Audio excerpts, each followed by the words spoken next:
hairnet, apron, wear a comfortable shirt, take a bath, cut your fingernails short, and lastly, wash your hands. And now, let's hop into the video. Enjoy baking!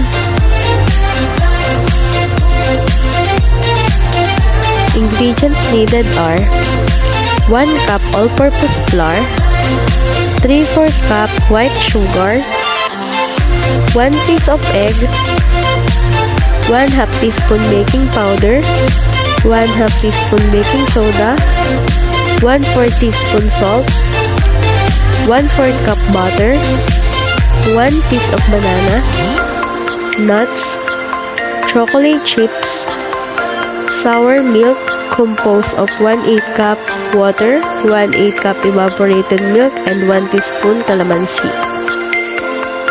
In a bowl, mix and sieve all together the flour, baking powder, baking soda, and salt. In a separate bowl, cream the butter and sugar until light and fluffy. Then, add the egg. Mix it well until all the ingredients are combined. Then, add the sour milk into dry ingredients, then add the banana. Then, beat long enough to blend all the ingredients. Then, add the nuts and chocolate chips. Then, pour into a greased loaf pan.